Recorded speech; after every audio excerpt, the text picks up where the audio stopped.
Hello and welcome to the SingaporeConnect forum. For those of you joining us for the first time, SingaporeConnect is a San Francisco Bay Area based volunteer run overseas Singaporean group which was started about 20 years ago. Since March 15th this year, SingaporeConnect has been facilitating these community updates on the evolving COVID-19 situation in partnership with the Ministry of Foreign Affairs and the Singapore Global Network. We've also had special guest subject matter experts from our community. In our previous sessions, we've addressed the impact of COVID-19 on personal and professional topics like COVID-19 prevention, the search for the COVID-19 cure, mental health during shelter in place, the US-Singapore visa situation, job opportunities in Singapore, education, Singaporean Bay Area restaurants, as well as cooking Singapore food at home. A session with us in this COVID-19 Singapore Connect forum. So let's go through some of the updates from a COVID-19 update perspective from Singapore. And here with us, especially our new Consul General, William Chee. Welcome again. We welcomed William last week where he introduced himself and his wife. And this week we are having him give us a quick update on what's happening in Singapore. It looks like things are positive, as I can tell. Yep. We have the Singapore dessert session that Carmen is going to lead us through. And then we also have an update from Karen Tay to talk about Singapore Tech Forum that is coming up this week. So major events. We also have with us someone who's going to talk about the Chope Book Club, which is a book club of Singaporean for Singaporean books among some folks who live in the US. So that's really exciting that we have that following, right, of folks who are tracking Singapore literature. All right, so let's get started on the COVID front. So the rate of COVID in the US is rising. We're hearing a lot of that happening. We're breaking new records in terms of number of cases that have been uncovered in the United States. However, the situation is a lot better in Singapore from what we can tell. And with us here this evening, we have Consul General of San Francisco, William Chee, kind of talk us through what's happening in Singapore. William? Perfect, thank you. Thanks so much, William. Sure. And from the cohort that we have this evening, we have a majority of folks who actually are staying in the US for now. We have a sliver of folks who have actually left for Singapore and come back to the US already. That's the green little slice there. But then this time around, we don't have anybody who's gone back to Singapore. But we certainly have some folks who have frequent travelers, it would seem like 10%. They've been back to Singapore, back here, and then going back again. So they seem to be traveling up and down quite a bit. And we have about 10% of folks there. But there are about 17% of us here who are still trying to figure out how to go back to Singapore and what to pay attention to. So I think that must be where some of these questions are coming from as well. Sure.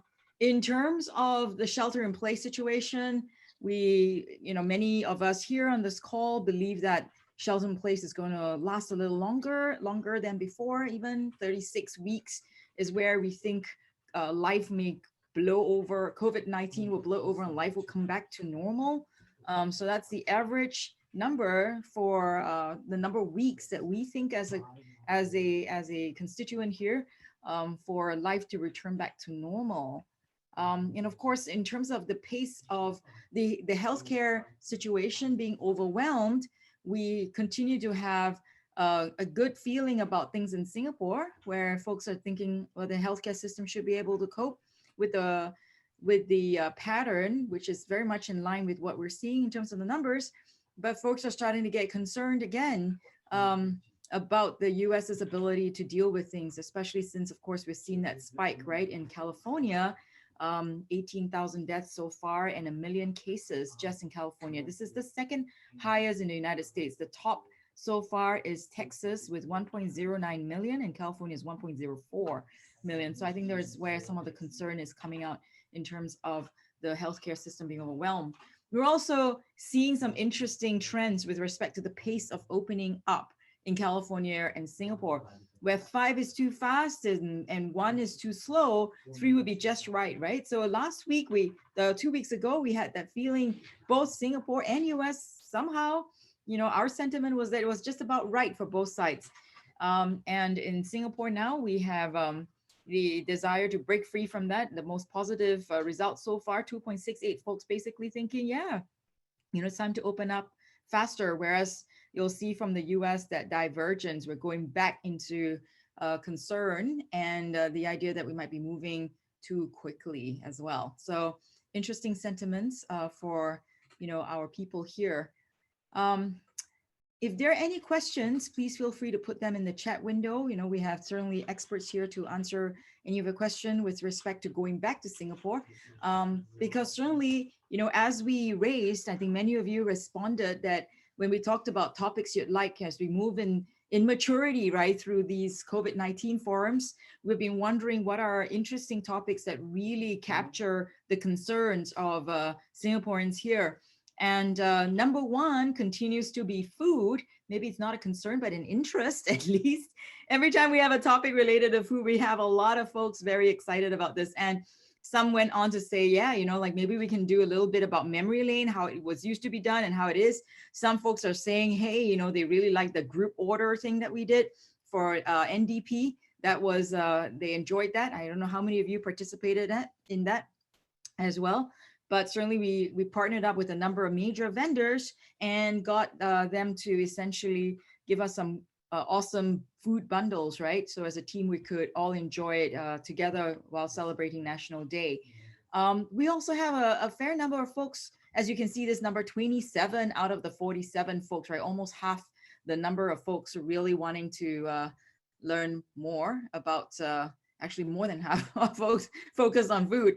Then this is over 2 sessions, this past month, right, in terms of the sentiment and interest. Second major category is support group for folks going home. People are trying to figure out and learn more about career options or, like just the whole process of going home. So that's also an interest area. Another one that's been a constant topic are career growth, professional development topics. Such as, for example, job prospects or topics we need to, focus on. Other things out here that are interesting. We're going to cover taxes in a couple of weeks' time. We're also going to cover the tech forum. I mean, folks want a sneak preview into what's happening there.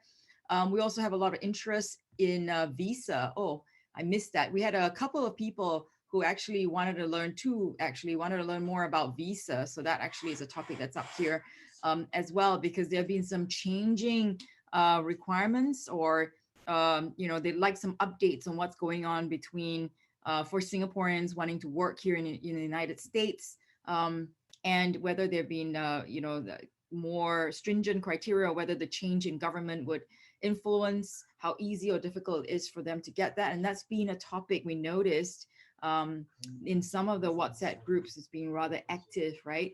Because there's been a concern about how to maintain the job status as well as coming back here. So those are some of the key topics. If there are other things that we're missing out, that you forgot and you're thinking through it and you really feel we should be addressing them, please feel free to raise them in the chat window here so we can log them and continue to ensure that we are able to stay relevant to your concerns and needs and interests, right, as a community. So many thanks, of course, to all of you for joining us today. We, in our 22nd session here of our COVID-19 forums, would like to welcome Carmen.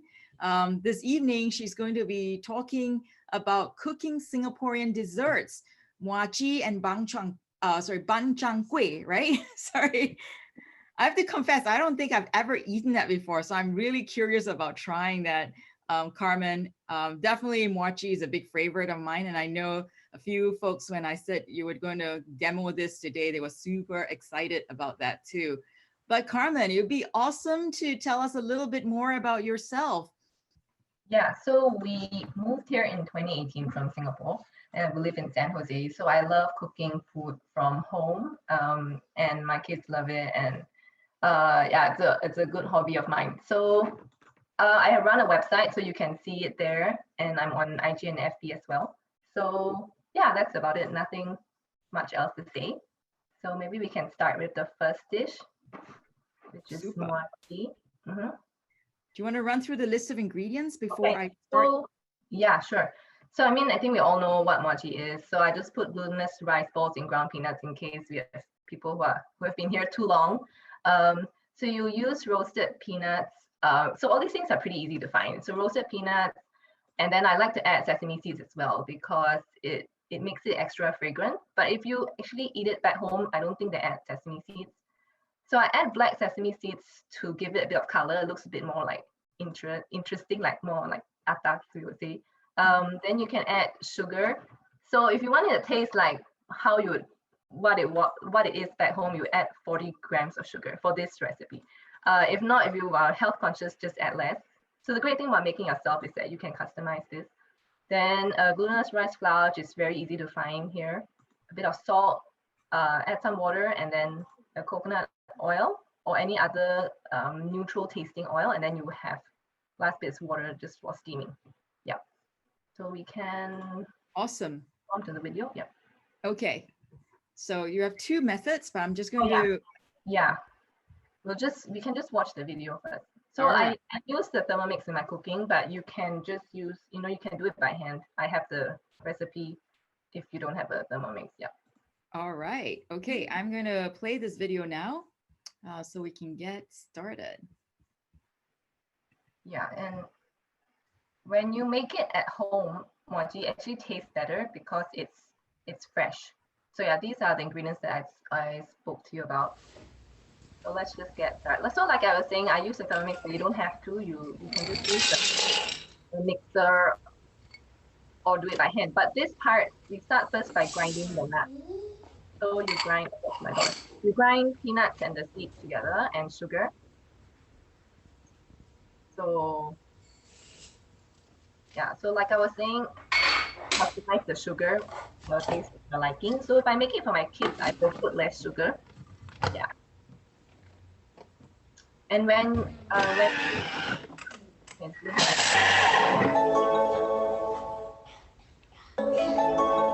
then this is where it grinds. I just found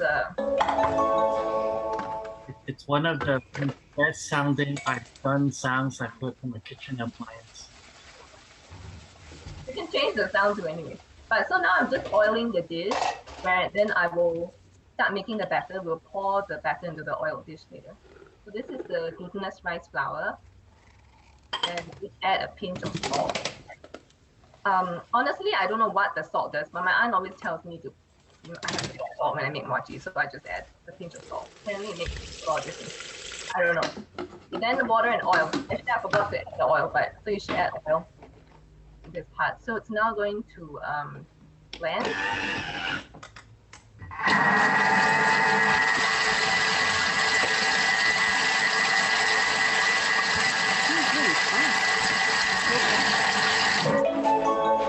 So if you do this like this, you can just use a whisk, and then yeah, and then fine. So now we're gonna start steaming. So you can just steam over on the stove. I'm using the Thermomix to steam, but you just put it over the stove, it's fine. So I covered the batter with cling wrap so that the condensation won't drip onto it.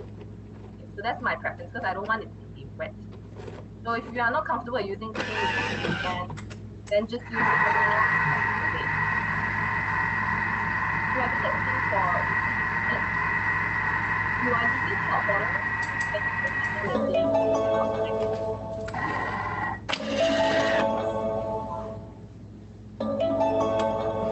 so now after 18 minutes, so I mean, of course, be careful to make it hot. So now just remove the wrap and then you can stir it. So I stir it with oil top. It just makes cooking out a little bit easier. And this step apparently is really important because it will make your mochi like chewy and bouncy. If not, the texture won't be as nice. So don't forget to like stir it up. Yeah, actually, if just a fun fact, when you eat snow skin mooncake, the snow skin is actually very similar to mochi. It's pretty much almost the same thing. Okay, so now we always remember this. I always remember this from my childhood days watching the mochi auntie do this. So just mix it up in the nut batter the nut mixture that you had prepared earlier. So and that's it. It's really really simple to make, and it tastes exactly like like what you would get back home. Yeah, Great. Well, thank you. Yeah, and it was like I was saying earlier, it tastes better when you make it fresh than than even when you buy it. Yeah. So that's all. Are there any questions you can put in the chat or? Got it. And this is the non-thermal mix method where you basically physically grind, whisk, and all that. Still, it doesn't look like it takes more than 30 minutes to do. Would that be the average time? Yeah, it's about 30 minutes. So sometimes I think the video is still playing in the background. Oh, is it? I don't hear anything. Do you? Yeah. Okay. Is that okay now? Yep. Okay. Yeah. So like yeah, it's really fast. Actually, sometimes I make it like at midnight when I want a midnight snack. It's really yeah, not a good thing to do, but it's you can do it in 30 minutes. And all these ingredients, most people have them at home anyway. That's awesome. Well, thank you. Thank you. I mean, I've had friends ask me, oh, can I make it keto? I mean, it's really, really, you can't. I think you use glutinous rice flour. Like local food is very hard to make it keto. There's a lot of carb in it. I mean, the only thing that I use almond. Can you use almond flour? Almond? No, I think glutinous rice flour is really quite special. It makes it like chewy and yeah. So yeah, a bit tough. Okay, so the next one is Banjiang Kuih. Some people say min jiang kuih or apong balik, I think, or yeah, just peanut pancake. So the ingredients, it's like making a pancake really. It's like all-purpose flour, then rice flour. Rice flour is added to make it crispy. Then you add salt, baking powder, baking soda, and then sugar. Again, you can customize the sugar. 1 egg, and then 300 grams of water. So in terms of toppings, you have lots of options. So of course, we usually have it with roasted peanut. So you can use the same mix that I made earlier for the mochi. Then cream corn, and then red bean paste, black sesame paste. I mean, you really can go crazy here with your toppings. So we can start. And go. Yeah, so I went through this part. Okay, so yeah, like I was saying with the toppings. So I made the red bean paste myself. I'm not sure if you can buy it here. Yeah, so. Okay, so now I'm just adding all the ingredients. So that's the all-purpose flour. And then the rice flour. So if you are doing this in hand, you should mix the dry ingredients and then the wet ingredients, then add them both together. So I have that, I've indicated that in the recipe already. Yeah. And then also, again, if mixing by hand, you should sieve your flours first.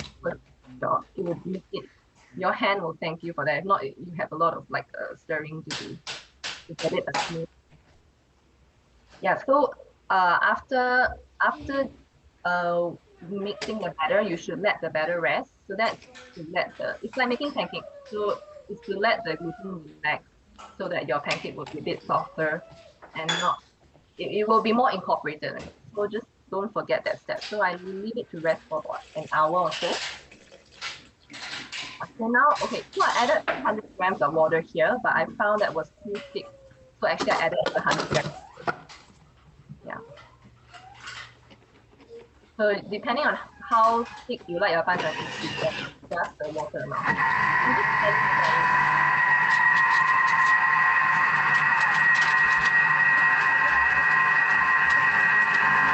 reading this correctly? There's a second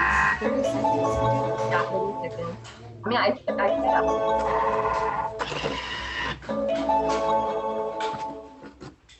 So yeah, so you see it's a little bit thick. So actually after that I added more water. Okay, so now we're gonna cook it. Heat up your pan first, and then you can add some butter if you want, and then heat it up to about medium high. Mhm. So when you pour, it should be this consistency. If it is sizzling, means your pan is too hot, and if nothing happens, like you don't see any bubbles forming, means your pan is too cold. So usually the first pancake, it won't be so nice because your pan is not fully like heated up.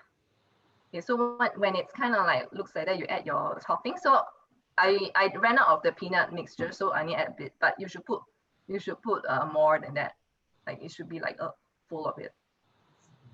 Yeah, then add some blobs of butter, and then what did I add next? Oh, corn. Yeah, add the corn next. So I mean, you can do whatever you want here. You can add like, I mean, I really like it with durian puree. Oh man, now you're getting started. Oh wow. Yeah, so you can get the durian puree from like we or wherever, I can just put it on. Yeah. So anyway, so you just add whatever you want, and then that's all. It's really, really simple to make. And then the thing about manjan kueh, it has to be eaten fresh. So all the more to make it at home, because you know that's how you can get it fresh. So yeah, these are the other flavors I made. So that's all. It's really super simple to make. Yeah. That's it really. Yeah, so I have the both methods. If you go into the next slide, it's here.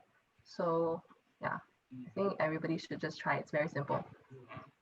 That looks great. Where do you live, Carmen? Are you in the Bay Area, San Francisco? Yeah, I live near like Cameron Park.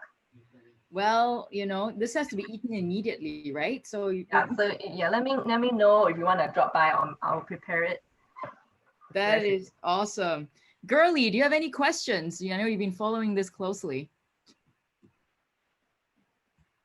No, but it looks so yummy. I didn't know ban chien kueh can make it this way on the pan, because in Singapore, Malaysia, they use a special cast iron stuff. Yeah, correct. So in home, they will use that pan that has straight edges so that you get the straight like lip around, so it's crispy. So I mean, you don't need that. You can just use your own pan. But I think my next trip home, I'll try and buy one of those to get like, you know, then it looks really legit lah. Yeah. Yep, that's right. That's great. Thank you so much. It looks so yummy. Yeah, it's very simple. Yeah. Yep. Let me check thank you. What about Pamela? Any questions here? I know you wanted to join this session specially because of these items. Did you get a chance to check out what Carmen just shared with us? Anybody else? Pamela, you might still be on mute. I know William was trying to also take some notes on this. So you guys message us and let us know if you have any comments. Carmen, I have to ask, what is this Thermomix thing? It looks like it can just blend everything together. Would any blender do, or is it special? Yeah. You can use any blender, or you can do it by hand. But the Thermomix has a built-in scale, so you don't have to weigh. So the reason why I weigh my ingredients is just it's going to be more accurate. Then you leave, it's very clear how much you need to put for everything. So that's why I always weigh my ingredients. So Thermomix has a built-in scale. The Thermomix can cook as well. So if people are interested, you can also contact me separately, because I do work with Thermomix to promote their appliance. So yeah, but I mean, everything you can cook without a Thermomix, but Thermomix just makes it easier. That's all. Got it. And Pamela gave a little bit of a tip here. The red bean paste is available in Ranch 99 and Korean markets. It's sold in a tin can. She even knows how it's sold. Yes. Awesome. We definitely are going to try making these desserts. We've been focused a lot on main dishes all this time. So it's really nice to be able to have some awesome desserts that we can try, especially, like I think a kiddie favorite, right? Muah is so easy. And now I remember eating this, but I used to call it peanut pancake. So that's right. And when I saw the Nutella thing, that was a big thing. I'm like really excited. Yeah, Nutella and bananas. Can't go wrong with those combos. Yeah. That's awesome. Carmen, thank you very much for sharing us these tricks of the trade when it comes to making these cool desserts. Certainly looking forward to trying it, especially since it's just half an hour and we don't need to have elaborate equipment. It seems, you know, the old cast iron, right, pots that pans that Girly talked about. So awesome. Thank you, Carmen, for taking us back home. Thank All you, right. Carmen. So let's push into community events where we have two updates this evening. The first one is something that we've been super excited to have. There's been a lot of run up to all this, and the agenda really looks awesome. The Singapore Tech Forum. Karen, could you please tell us a little bit more about that? Hi, everyone. Thanks, Carmen, for that. I've been looking for a min chiang kueh recipe, actually, and yours is like the simplest one I've seen. So I'm definitely going to make that maybe tomorrow morning. But yes, the Singapore Tech Forum, I just be quite casual here with you guys because, you know, it's been around in the Valley since 2018. We started it in Facebook Menlo Park, you know, just maybe, I think it was like 8 speakers back then, to have honest conversations about really what's going on in tech in Singapore and to not, you know, pull wool over anyone's eyes. Just say, let's have some authentic conversations. And then in 2019, it grew a bit bigger. And then now this year actually was supposed to be in New York and London, but we decided obviously can't do it in person, so let's do it virtually. And it's been really, really interesting this year because you know, virtually you think, wow, you know, people really cannot connect, but we are seeing a lot more authentic connections online. We have a Slack channel that's been open since 1st November, and people there have been networking like crazy, just meeting all these alumni of Singapore everywhere. So I just had this call with this guy who is a Czech living in Edinburgh. He's like a data engineering director, and he did his uni exchange in Singapore many years ago, and he wants to find a way back. But we also have Singaporeans in Japan and Korea and the US and Brazil, just really everyone thinking, how can I connect to people of similar backgrounds as me? So I think we really emphasize the community element, but we also have really interesting speakers this year. So PM Lee has been interested to come to the Tech Forum since the start because a personal passion of his has been technology and really, you know, returning Singaporeans as well as global talent. And so he's going to be opening up the session on Tuesday. It's actually 6 a.m. our time. The reason is for PM session, we had aimed for New York and London, the original Tech Forum audience. But I'm collecting questions from SF audience and I will ask the most popular ones as well. And we will put up his video afterwards online as well. So that's just a brief introduction. For me, I was, you know, they asked me, SingaporeConnect has been a great partner to us. We would love to just share a bit about Tech Forum here, hear your questions, hear your skepticisms, hear how we can improve, you know, or just connect with you. I think that's the reason I'm here, to connect with you. Yeah. Thank you so much, Karen. I have to say that I think I've been to all of your previous sessions. Excuse me. And they've been really good. Yes, it's incredible growth. I think you mentioned 2020 is virtual, but I think 2019 was so much larger than 2018. And I think it has Dr. Vivian and that time I think DPM Heng Swee Kwet there.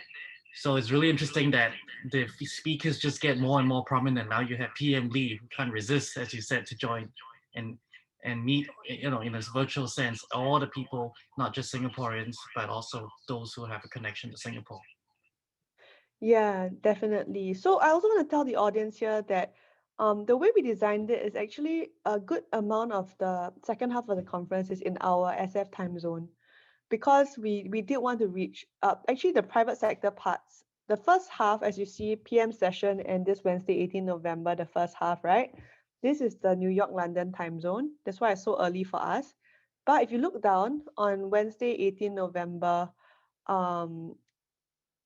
like once we start the private sector parts, which is kicked off by Ataman Shanmugaratnam and Mark Benioff and Forrest Lee, it's all in our time zone. So if you see that, it's what is it? 4 p.m. Pacific.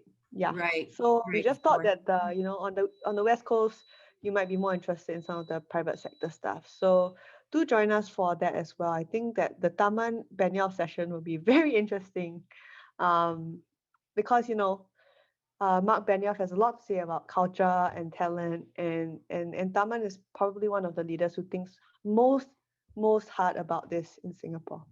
That's Yeah. great. Well, it's a very exciting agenda. I must say that's even bigger and better than the previous ones I've attended.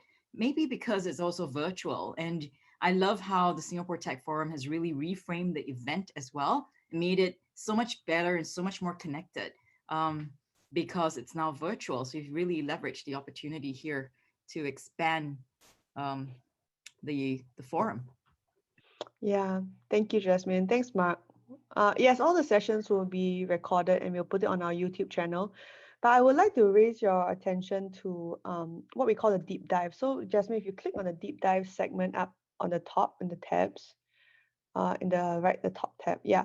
So every night we have actually after the main program we'll have these deep dives where the companies will and the organizations want to meet people in smaller settings. So if you click on private sector deep dives, for example, you'll see that like Google will be running a small group session with their engineering leaders. I think theirs is a day in the life of a Googler in Singapore. And then Right. Stripe will be by their engineering leader. Shopee will be by the head of talent. But basically, these are all open. Even if you did not register for Tech Forum, you can just click on there and get the link. You can get the Zoom link and go in on the day. This is So great. these are, even if you did not manage to register and did not manage to get into the Slack channel, you can go for all these deep dives and it will be quite fun as well. And we've completely left the companies to do what they want, but a lot of them are just interested to build that warm connection to the talent out here. Got it.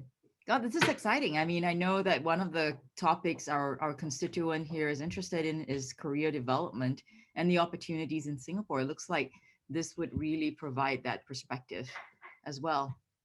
And then, Yeah. So the Singapore government one, the government is very, very big actually, and hiring engineers left and right center, and designers, even marketing, DevRel, everything, right? And the way that they structured it is in terms of functional areas. So there's the software engineering track. There's like if you go down, there's like I think they may have an IoT track as well, cybersecurity track, data science track, cloud infrastructure track. So you can, you can go in there to all of these without even registering. You can go inside to all of these things. Yeah. got it. Got it. We had a quick question here from Han Ling on whether these sessions will be recorded. When I was responding and saying the sessions will be recorded, I think I was thinking of the main sessions, but what about the deep dives? Will they also be recorded? The deep dives won't be recorded. Got David it. will correct me if I'm wrong, but no, I don't think they will be. But all the main sessions will be recorded. Yeah. Got it. I think the deep dives, because there might be more like intimate discussions about like I'm looking for a job and things like that. We don't want people to feel like that's put out there. But yeah, look at all the people who are coming to the deep dives. Like Joel Cake, if you see up here, I think he's good friends with Jian Yang. He was Stanford, and Bill as well. He was in the Bay Area. A lot of them that the government has hired have come back from the Bay Area as well. So interesting to hear from people like, who've similar paths as us out here. Yeah. I'm a bit Yeah. Tanu was out from the Bay Area as well. Yes, I think this Eugene Lim. There are many, many Bay Area people from in the deep dives and in even the speaker slate as well. Like Sylvanus, Tanu, things like that. That's great. Well, very excited. Thank you for putting together such an awesome agenda. And quick plug for your session as well. You are actually going to be facilitating the session with PM Lee. That's exciting. How's that experience coming along so far for you? Well, I think for me, I just see myself more as I've spoken to many of you, maybe hundreds since I came here in late 2016. And I like to just ask him some of the more pertinent questions on our community's minds. I think when we look at Singapore's value proposition, there's opportunities, there's livability, but culture is a big thing. And there's a lot of reason why many people stay out here. Many dimensions of culture, workplace culture, like social political culture, LGBT.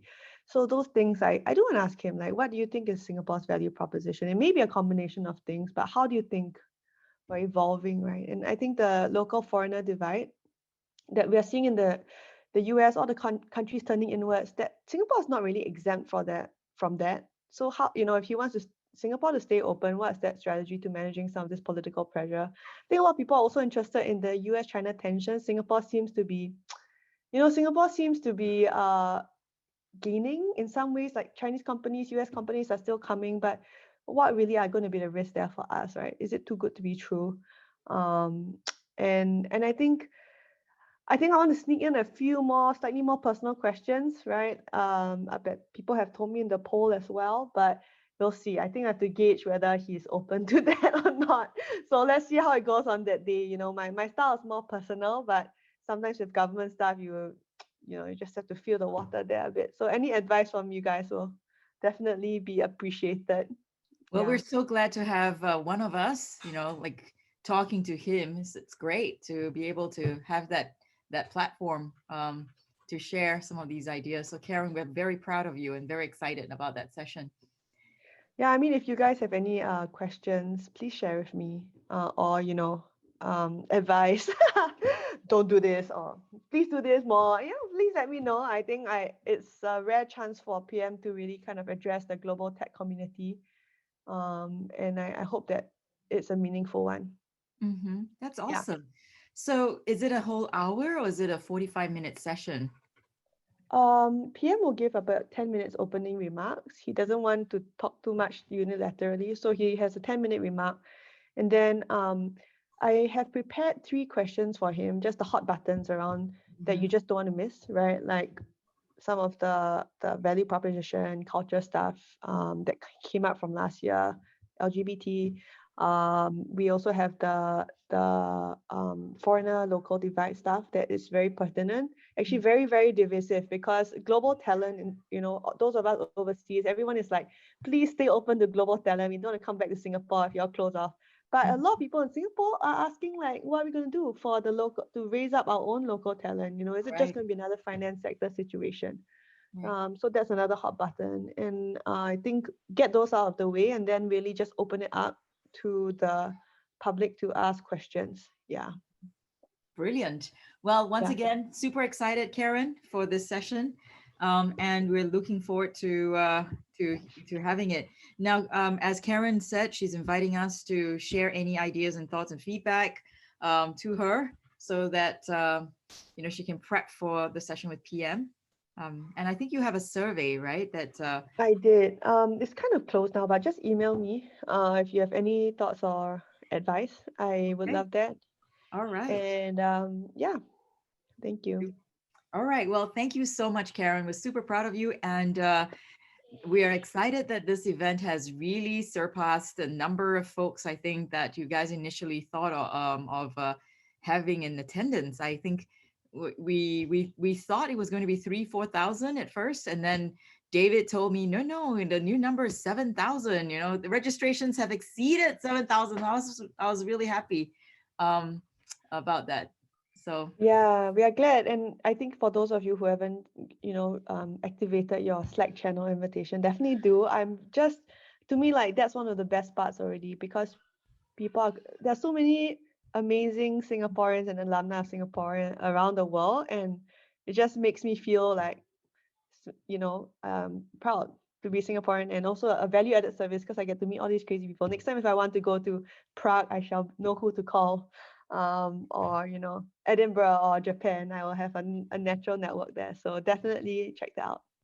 That's true. I'm noticing a lot of people in the intro section with very different backgrounds and from different places. So super exciting indeed to connect at that level. Great. Well, let us, Karen, so excited for you guys. Thank you so much to the Singapore Global Network, and for organizing this incredible event. We're excited to see it start on Tuesday. Thanks. Now, we also have other groups that have spawned, bottoms up, right, from our community as well. And we recently came across one called the Chope Book Club. Joyce, would you like to tell us a little bit more about it? Yeah. Hi, hello. Thank you, Jasmine, for offering me a spot this evening to share about Chope Book Club. Hi, everybody. I'm Joyce, and I'm greetings from San Diego. So I'm one of the co-founders of Chope Book Club. It is a virtual book club that meets monthly via Skype video call. It was started on December 7th, 2019. So we are a few months shy of turning one. So at the moment, we have 73 members and we are trying to grow the membership. So we hope that you can, some of you would like to join us. A little bit of history about the club. So it was started by 3 former secondary school friends from Cedar Girls. So if there are any Cedar Girls out there, you must join us, okay? Because, you know, we love to read and we love to discuss what we read. So for Chope Book Club, our focus is mainly on Singapore literature. So we meet monthly to read and discuss Singapore literature. And we hope to grow a movement to support it. So, I mean, on the right of the screen, you can see like the 10 books that we have read and discussed this year. So these books were like suggested by members at the end of each book club meeting. So, we're a democratic book club. We don't dictate books to be read. We let members, decide. So, our belief is that when the more we read about stories about Singapore and Singaporeans, it helps us to better understand who we are. Okay, next. So just in case you're wondering about membership is free. We don't charge, an entrance fee. And then and your commitment as a member is like, just read the book, join us monthly, and then, participate and enjoy the discussion. So at the moment, we have members, members from Singapore, and as well as overseas Singaporean living in Hong Kong, Australia, New Zealand, and the United States, East Coast and West Coast. So, and then, what I'm really excited about the book club is that, we have Singaporeans living in different parts of the world. And, we offer very diverse opinions, diverse voices. And it brings, makes our book club discussions very lively each month. Yep.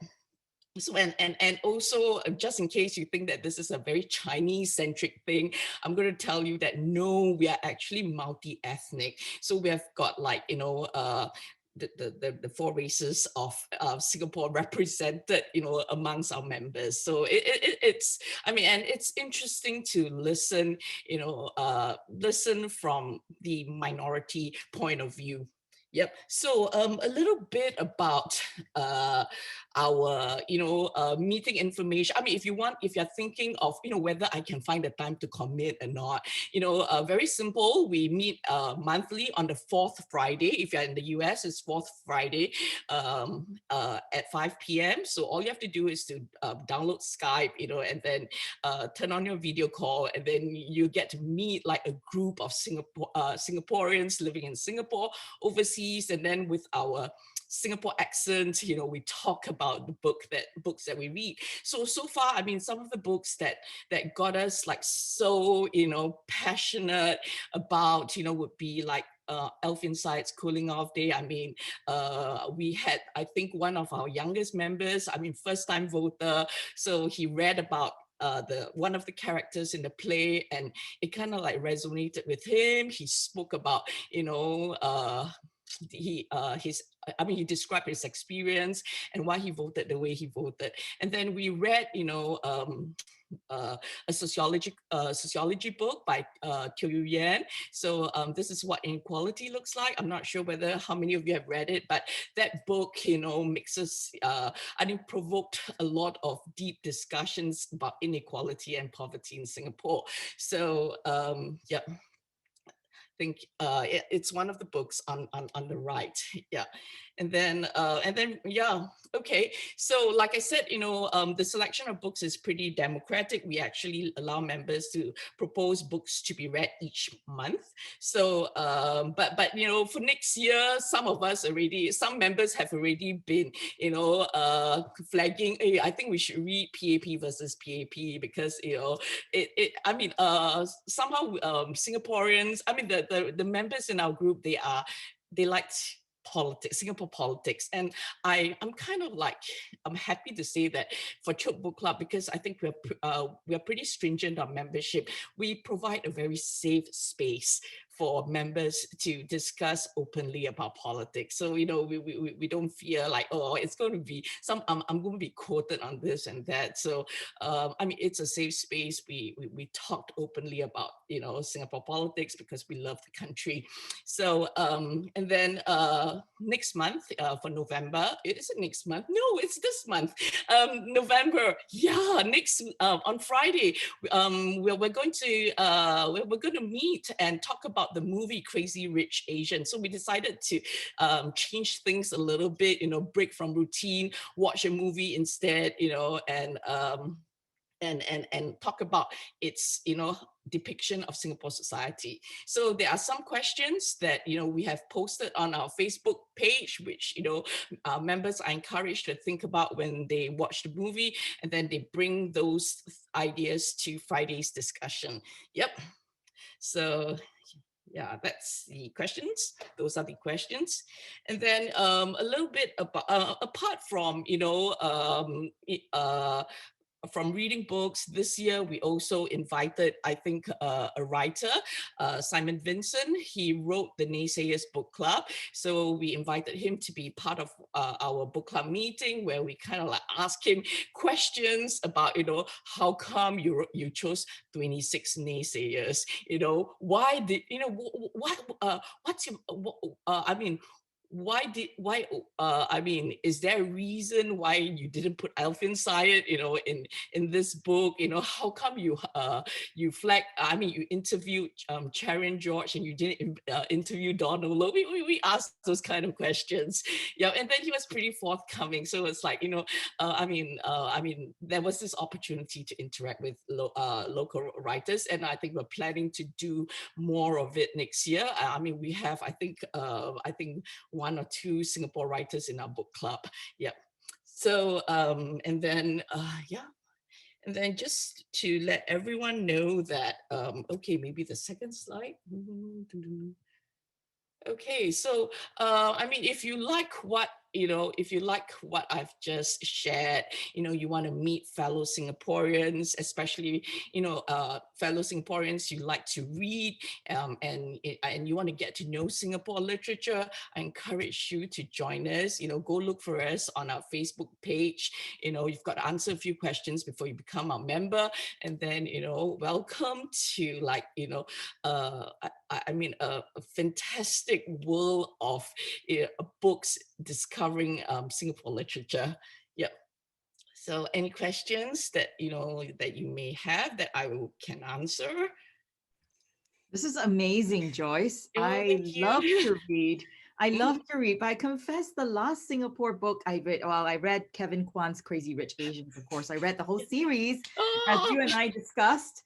And we were joking about what I liked about the movie, and a lot of it was about food as well. Tying back to the theme today, the opening sequence with the food, Newton food. Oh, that was amazing, right? I could smell the food, and that really got me hooked into the movie right away. But the books actually were interesting. So I watched the movie before I read the books, and then I realized, wow, they were quite different. Not to have any spoilers for folks who haven't done either, or have done one but not the other. This actually was an interesting experience. I was so proud, frankly, to see a Singapore book made into a movie, irrespective of how some people think the movie may be a bit of a lightweight thing, but it is a comedy, right? Romantic comedy. So I was really happy to see a Singaporean writer sort of get that international acclaim. And I hope that it means that we're being taken a little bit more seriously, that Mhm. that Singaporean writers are coming out, right? Is that what you're noticing too, Joyce, or is that sort of a rare occurrence here? I mean, you mean a Singapore book being made into a movie? Or well, like Singapore writers becoming more credible, right, in the literary scene. Well, I think that, there are, I mean, I think Singapore literature is comparable to, I mean, it's world class, but unfortunately, Singaporeans do not seem to, I think, understand that, appreciate that. I think they, between, it's like between J.K. Rowling's Harry Potter series and probably if you look at the bottom left, that's the Weight of Our Sky. It's a Malaysian writer. I think Singaporeans would immediately read Harry Potter than to read a teenage book. To read about a teenager who survived the 13 May 1969 riots in Kuala Lumpur. So, I mean, the thing is that, I mean, we should encourage Singaporeans to read stories because it's about them. And I think what our members discovered this year is that, the more we discuss about all these stories, we have a clearer understanding of who we are. So like recently when we read Amanda Lee Coyle's Ministry of Moral Panic, so one of the stories, the setting was at the National Theatre. I don't know whether how many of you are old enough to remember the National Theatre, but the few of us who did, yeah, we kind of like, I mean, it's fantastic trip down memory lane. I don't think any Western writers can, allow you to do that.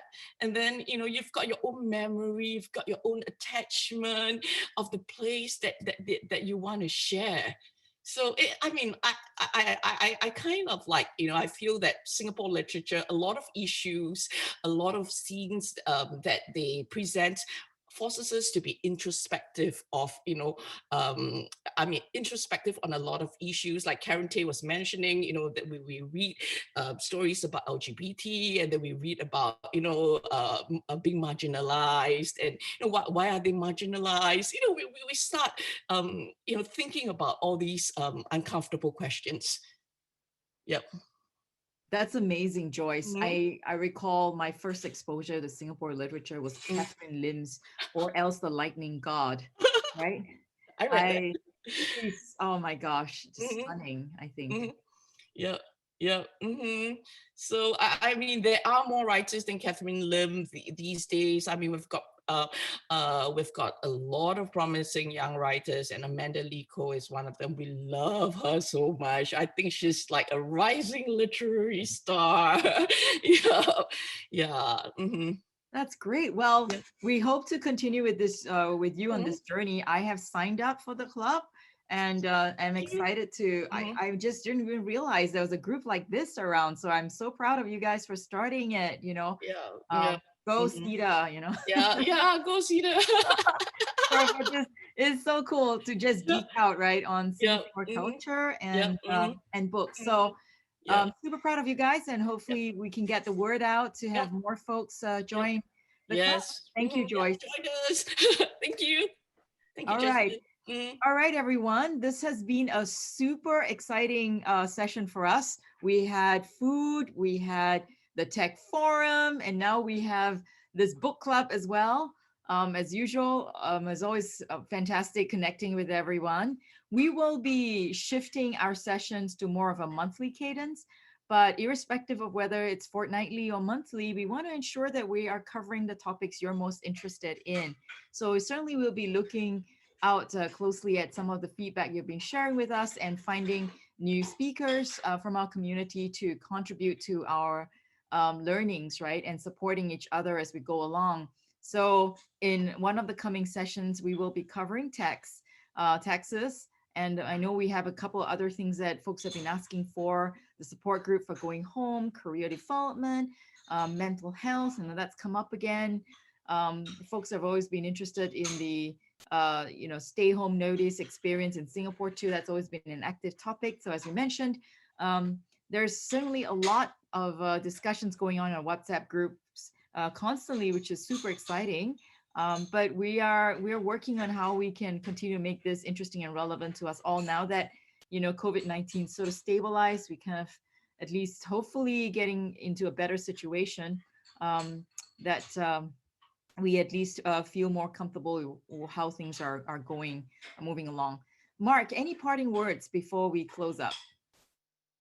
Certainly like to thank everyone from Joyce to Karen to Carmen for so enthusiastically sharing with our community and inviting us. I'm not sure everyone's invited to Carmen's house, but certainly inviting us to, cook better, to socialize and network better. I think Karen has really emphasized that your group size is not limited even to the Bay Area, it's the entire world, plus Singapore.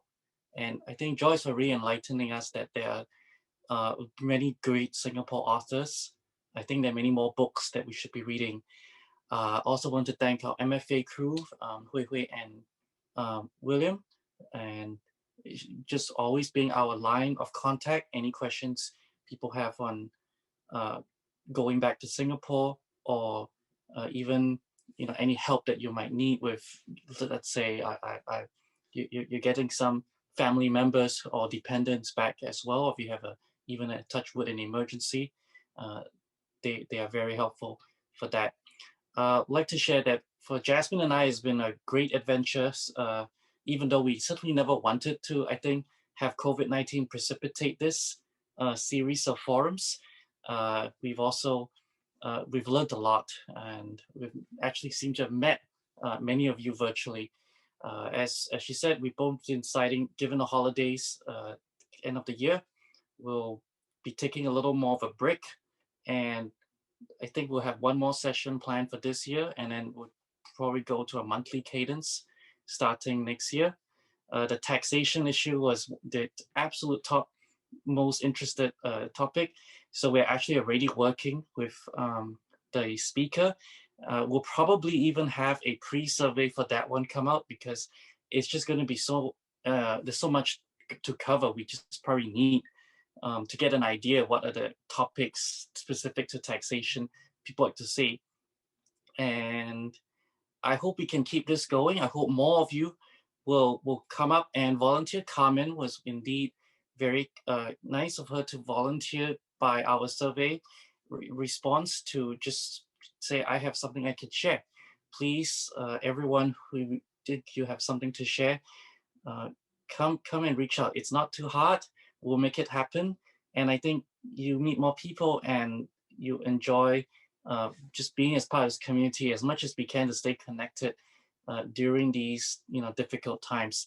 And also, as William said and Jasmine said, the cases in the US have been, California have been increasing, and the number of people tested positive and all those things. So keep healthy, stay healthy, and keep up with all the local guidance on wearing masks and staying away from gatherings, and obviously if you actually are sick, please seek the right medical care and quarantine yourself.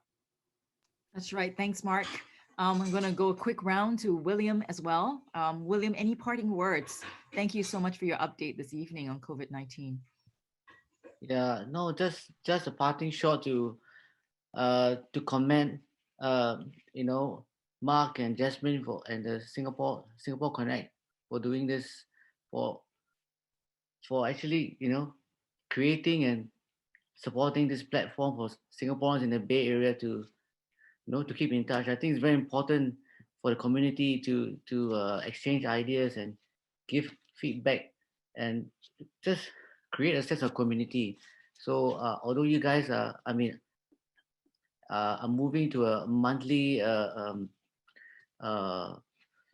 frequency, I think it's still very important to have this kind of forum, and so you have our support, and hopefully to everyone, if you have any ideas, it's always useful to give your feedback to the Singapore Connect group on all the issues that you would like to, they are most interested in, and exchange ideas on. And just a shout out to Joyce and her book club. I think it's very, very interesting, and it's always very, I think, inspiring to support Singapore talent and Singapore writing. It's a way for us to remember our homeland, and to stay connected with Singapore.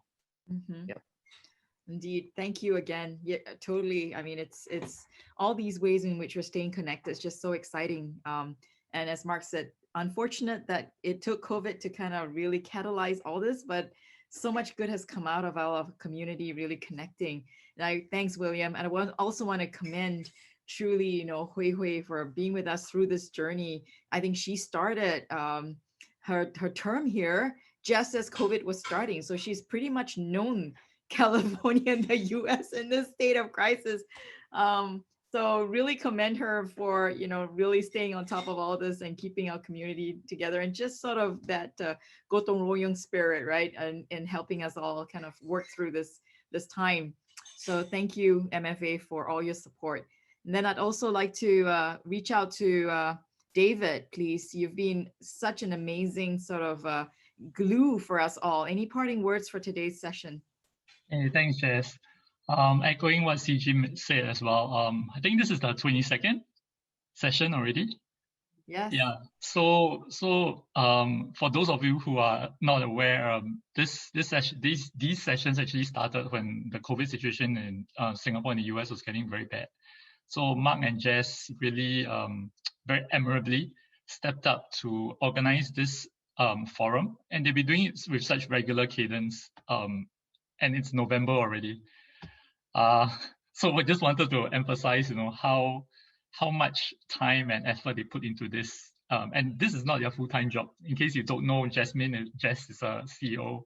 Mark is working in Apple. So they all have their own full-time roles and juggling their families as well. It's really, really admirable. I can't express this enough. So just last two things. One, I think Mark mentioned as well, it's with regard to the COVID situation. So I think if you've been monitoring the news, you know that the situation in California is not getting better. It's in fact getting worse. So a lot of the counties have actually changed from their previous color zones. They have stepped up to become a higher color, which means that it's more severe.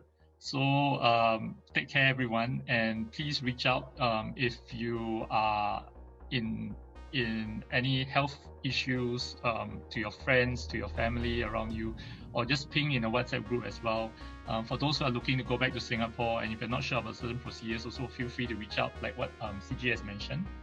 And the last thing is Singapore Tech Forum is happening next week, so hope to see everyone there. Indeed, we're excited to have that happen. Okay, so we've got MFA, Singapore Global Network, as well as Singapore Connect with our parting words for this evening. You guys stay safe, stay healthy. And I think this concludes the 22nd Singapore Connect COVID-19 session. We'll see you guys all shortly on Tuesday with Karen's opening session with PM Lee at the Singapore Tech Forum. Take care. Good night, everyone. Bye. Bye. Good night.